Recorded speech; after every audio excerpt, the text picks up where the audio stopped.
Hey there, everybody. Sorry about the lighting. Just wanted to share a few new items that I put in my Bayonet collection here.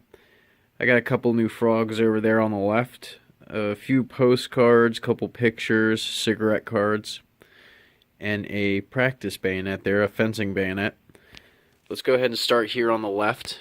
I picked up a frog for my 1891 Argentinian bayonet. On the back here, it's got the Argentinian crest, and it says Nahuel, Nahuel. I'm not sure what that is. Maybe the company that made it, probably maybe German or something. All the stitchings there. On this side, some of the stitchings come apart, but I did get this frog at a steal for, I think, like $12 or something on eBay. Right here, there's a little bit more to this story. I had originally looked to purchase a frog for my Swiss 1889 1911, and I picked out the perfect one. It was marked, made by Schmidt Reuben, and marked 1914, and it was coming out of Poland, so it took a while to get here. When it finally got here, it was the wrong one.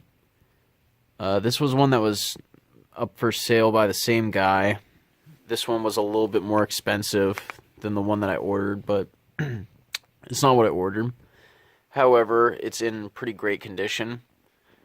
Down here, the maker's mark is Fritz Schultz Sattler 1915, and I'm not even going to try to pronounce what that is down there.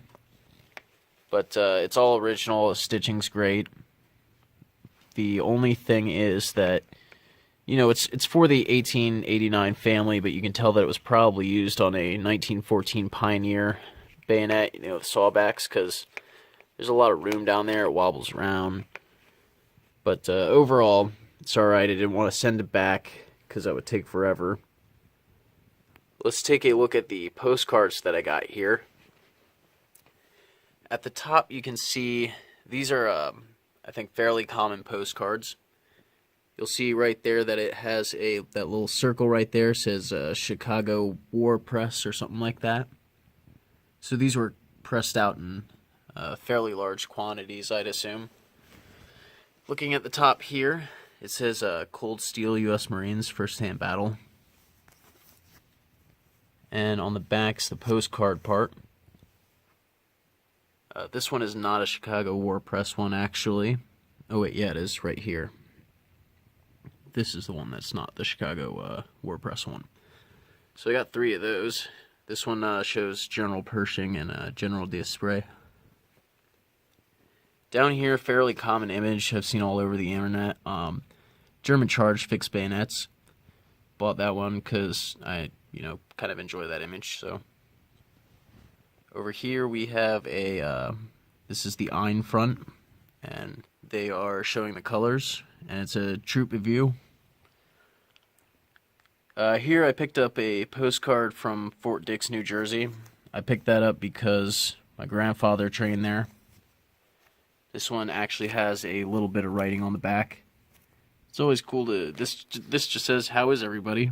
But it's always cool to kind of get a little bit of correspondence from the past there, and just a kind of little snippet of a note. Got this right here. I like this. Put this in a frame. It says, "I'm on the point of leaving."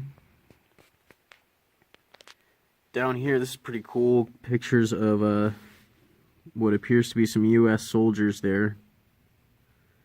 Alright.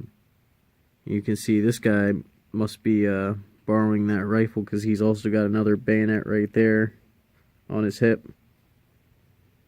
So I thought that was a pretty cool picture. Nothing on the back of that one. So down here I ordered 2 cigarette cards from Great Britain, and these are out of kind of like a series of infantry training cards. I don't think there are any more that are displaying anything to do with bayonets, but kind of says on the front,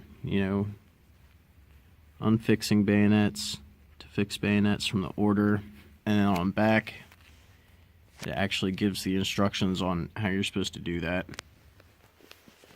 The last thing that I wanted to share was the 1912 fencing bayonet that I picked up on eBay. Picked it up for $128.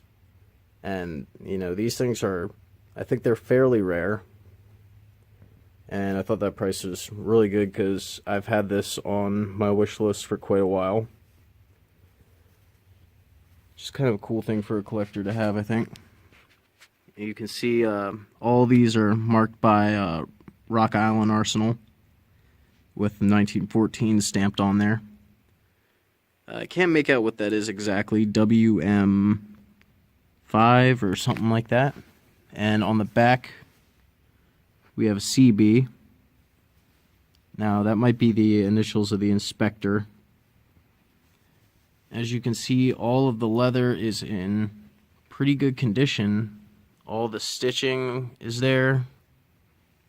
And the head is actually in fairly good condition for a piece that was probably, you know, used to train troops going into World War I. So those are my additions, guys. Thanks for watching.